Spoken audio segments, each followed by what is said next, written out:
الحمد للہ وحدہ لا شریک لہ والصلاة والسلام علی من لا نبی بعدہ اما بعد وقال النبی صلی اللہ تعالی علیہ وسلم لا يؤمن احدکم حتی اکون احب الیہ من والدہ وولدہ والناس اجمعین۔ اللہ کے محبوب صلی اللہ علیہ وسلم کی محبت۔ اللہ کے محبوب صلی اللہ علیہ وسلم فرماتے ہیں کہ تم میں سے کوئی اس وقت تک کامل ایمان والا نہیں ہو سکتا جب تک کہ وہ اپنے ماں باپ، اپنی اولاد، سارے انسان سے زیادہ مجھ سے محبت کرنے والا بن نہ جائیں۔ کیا نبی کی محبت جشن عید میلاد النبی میں ہے؟ کیا عید میلاد النبی منانے سے نبی کی محبت کی تکمیل ہے؟ اس کے اوپر چند علمی باتیں ہوں گی کہ عید میلاد النبی منانا کیسا ہے۔ عید میلاد النبی اگر سچ میں مسلمانوں کی عید ہوتی تو اس میں اتنا اختلاف نہ ہوتا۔ پورے عرب میں کسی گلی میں آپ کو ایک بتی بھی نظر نہیں آئے گی، ایک چراغ بھی نظر نہ آئے گا، اور ہند و پاک میں ہر گلی میں آپ دیکھیں گے کہ لائٹنگ لگی ہوئی ہے، پوری گلیوں میں سجایا جاتا ہے، پوری گلیوں کو سجایا جاتا ہے۔ یہ اتنا بڑا اختلاف ہے جو اس بات کی دلیل ہے کہ یہ مسلمانوں کی عید نہیں ہے۔ اگر عید میلاد النبی منانا جائز ہوتا تو صحیح بخاری میں ہے، مسلم شریف میں ہے، ترمذی شریف میں ہے، ابن ماجہ میں ہے، کسی کتاب میں آپ کو نہیں ملیں گے، جبکہ ان کتابوں میں نماز کے مسائل موجود ہیں، زکوٰۃ کے مسائل موجود ہیں، روزے کے مسائل موجود ہیں، حج کے مسائل موجود ہیں، قربانی کے مسائل ہیں، صدقے کے مسائل ہیں، عید الفطر کے مسائل ہیں، عید الاضحیٰ کے مسائل ہیں۔ تو پھر عید میلاد النبی کے مسائل کیوں نہیں ہے؟ کسی کتاب میں نہیں ہے، کسی حدیث کی کتاب میں عید میلاد النبی منانا لکھا نہیں ہے۔ کیا صحابہ اپنے گھروں پر جھنڈے لگائے؟ کیا صحابہ اپنے گھروں کو ہرے جھنڈے سے سجائے؟ کیا صحابہ اپنے گھروں کو لائٹوں سے سجائے؟ کیا صحابہ جشن منائے؟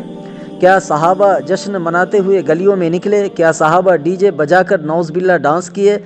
کہتے ہیں کہ عید میلاد النبی منانے کی دلیل قرآن میں ہے، حدیث میں ہے۔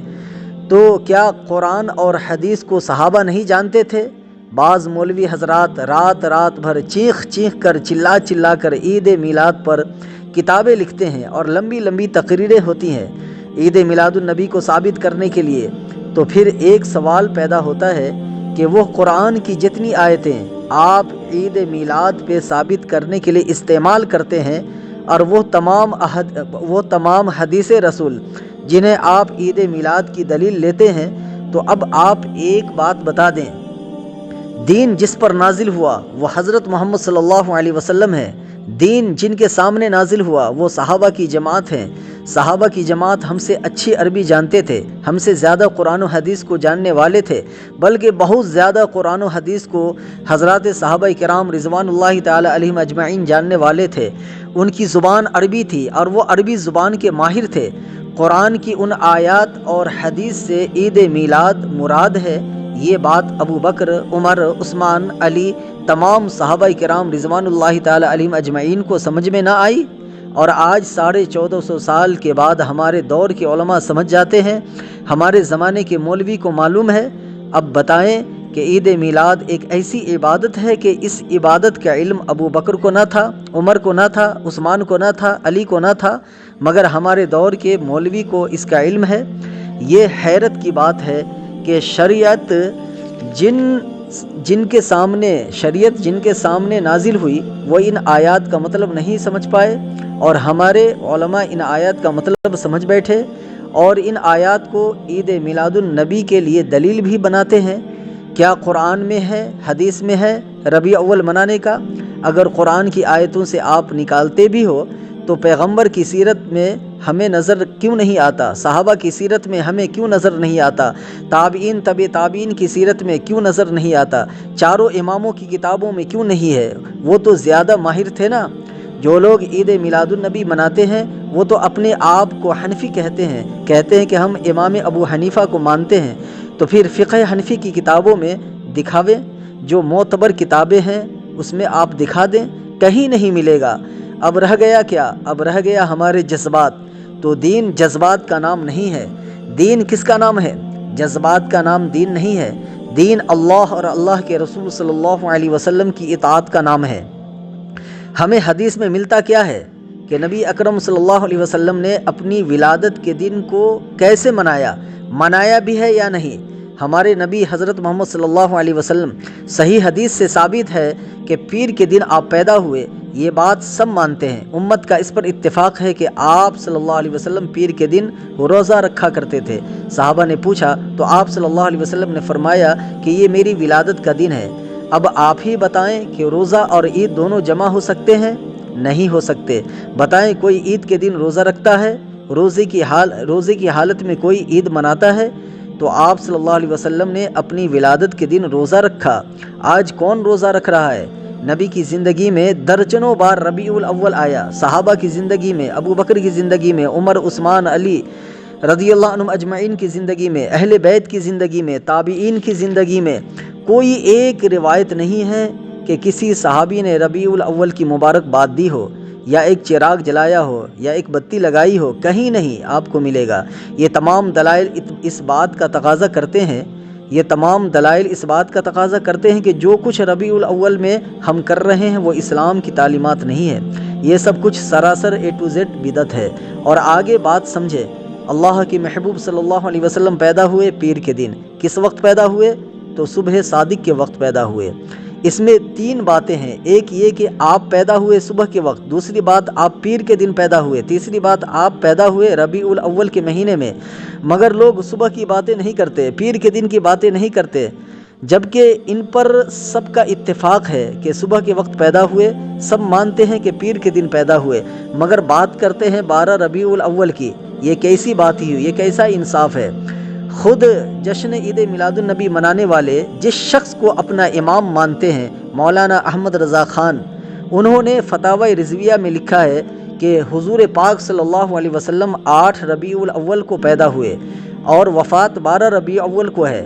بھائی، جس بندے کے نام پر تمہارا فرقہ ہے، جو بندہ تمہارے مسلک کا بانی ہے، وہ تو کہتا ہے کہ 8 کو پیدا ہوئے اور آپ کہہ رہے ہیں 12 کو پیدا ہوئے، تو اس مسئلے پر ان کی بات کو آپ نے کیوں چھوڑا؟ پتہ چلتا ہے کہ ان سے عقیدت نہیں ہے۔ جو اپنے پسند کی چیز ہے اسے لے لیا، جو پسند کی نہیں ہے اسے چھوڑ دیا۔ عید میلاد منانے والے کہتے ہیں، نثار تیری چہل پہل پہ ہزاروں عیدیں ربیع الاول، سوائے ابلیس کے جہاں میں سبھی تو خوشیاں منا رہے ہیں۔ وہ بتا رہا ہے کہ جس کو ربیع الاول پہ خوشی نہیں ہے وہ ابلیس ہے، نعوذ باللہ من ذالک۔ جواب اس کا یہ ہے کہ حضور پاک صلی اللہ علیہ وسلم ربیع الاول میں ہی دنیا سے گئے ہیں۔ حضرت فاطمہ الزہرا رضی اللہ تعالیٰ عنہ، تمام صحابہ غم میں تھے، پریشانی میں تھے، اور تو کس کو ابلیس کہہ رہا ہے؟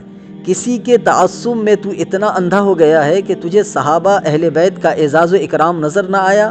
قرآن کریم کہتا ہے مخالفت کرو تو کتنی کرو، وَلَا يَجْرِمَنَّكُمْ شَنَآنُ قَوْمٍ عَلَىٰ أَلَّا تَعْدِلُوا اعْدِلُوا هُوَ أَقْرَبُ لِلتَّقْوَىٰ۔ کسی قوم کی مخالفت، بغض تمہیں اس بات پہ نہ ابھارے کہ تم بے انصاف بن جاؤ۔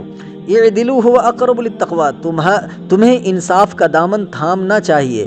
یہ کیا کہ سوائے ابلیس کے جہاں میں سبھی تو خوشیاں منا رہے ہیں؟ عجیب بات ہے۔ جب یہی بات ہے اور آپ خوشی خوشی کی بات کرتے ہیں تو جواب بھی سن لے۔ گود عائشہ میں پیغمبر انتقال کر گئے، ابلیس کو خوشی کی سوجھی، صحابہ پہ غم چھا گئے۔ تو کہتا ہے تو ہم بھی کہیں گے کہ ابلیس کو خوشی کی سوجھی، صحابہ پہ غم چھا گئے، اس لیے وفات بھی اسی مہینے میں ہے، پیدائش بھی اسی مہینے میں ہے۔ آپ پیدائش پہ اتنی خوشی نہ کرنا کہ وفات پہ حاوی ہو جائے، اور وفات پہ اتنا غم نہ کرنا کہ پیدائش پہ حاوی ہو جاوے۔ برابر سرابر کا معاملہ کرنا چاہیے۔ مگر یہ تو اپنی جگہ ہے کہ اللہ کے محبوب صلی اللہ علیہ وسلم کا مخلوق میں، تمام مخلوق میں سب سے اعلیٰ افضل مقام آپ علیہ الصلوۃ والسلام کا ہے۔ قیامت تو آ سکتی ہے، نئی کتاب نہیں آ سکتی، قیامت تو آ سکتی ہے، نئی شریعت نہیں آ سکتی، قیامت تو آ سکتی ہے، نئی وحی نہیں آ سکتی، قیامت تک یہی نبی، قیامت تک یہی رسول، قیامت تک یہی پیغمبر، وحی بھی یہی، کتاب بھی یہی، شریعت بھی یہی، دین بھی یہی، شریعت کے احکام بھی یہی، قیامت تک حضرت محمد صلی اللہ علیہ وسلم کا ڈنکا بجتا رہے گا، کیونکہ یہ آخری نبی ہے۔ آج میلاد النبی منا رہے ہیں، آج عاشق رسول بنے پھر رہے ہیں۔ ہمارے نبی صلی اللہ علیہ وسلم کی سیرت پہ جلسے ہر جگہ ہوتے ہیں، آپ کی عظمت بیان ہو رہی ہے، آپ کی کالی کملی کا تذکرہ ہو رہا ہے، آپ کی سرمئی آنکھوں کا حسن بیان کیا جا رہا ہے۔ اس میں کوئی شک نہیں، تمام انبیاء اور رسول کو جو کمالات عطا ہوئے وہ سب کے سب حضرت محمد صلی اللہ علیہ وسلم کو عطا ہوئے، مگر آپ کو معلوم ہونی چاہیے کہ آپ صلی اللہ علیہ وسلم یہ بھی فرماتے ہیں کہ تمام نبیوں اور رسولوں نے جو تکالیف برداشت کی میں نے وہ سب کی، جو تکالیف تمام نبیوں اور رسولوں نے برداشت کی میں نے وہ سب کی سب برداشت کی ہے۔ یہ کوئی بیان کرتا ہے، اس پر کوئی تقریر نہیں کرے گا، کیسے بیان کرے؟ کیونکہ اس سے تو سبق ملتا ہے نا کہ کچھ تو تم بھی کرو بھائی۔ کہاں عاشق رسول بنے پھر رہے ہو، کہاں عید میلاد النبی منا رہے ہو؟ یہ عید میلاد النبی آپ صلی اللہ علیہ وسلم سے نسبت و تعلق اور محبت کا ذریعہ نہیں ہے۔ قرآن کہتا ہے قُلْ إِن كُنتُمْ تُحِبُّونَ اللَّهَ فَاتَّبِعُونِي يُحْبِبْكُمُ اللَّهُ وَيَغْفِرْ لَكُمْ ذُنُوبَكُمْ وَاللَّهُ غَفُورٌ رَحِيمٌ۔ اللہ کہہ رہے ہیں کہ آپ کہہ دیجئے کہ اگر تم اللہ سے محبت کرتے ہو تو فَاتَّبِعُونِی میری اتباع کرو، یُحْبِبْکُمُ اللہ اللہ تم سے محبت کرے گا، وَیَغْفِرْ لَکُمْ ذُنُوبَکُمْ اللہ تمہارے گناہوں کو معاف کرے گا، وَاللَّهُ غَفُورٌ رَحِيمٌ اللہ بہت زیادہ معاف کرنے والا، مغفرت کرنے والا ہے، بہت زیادہ رحم کرنے والا ہے۔ وآخر دعوانا ان الحمد للہ رب العالمین۔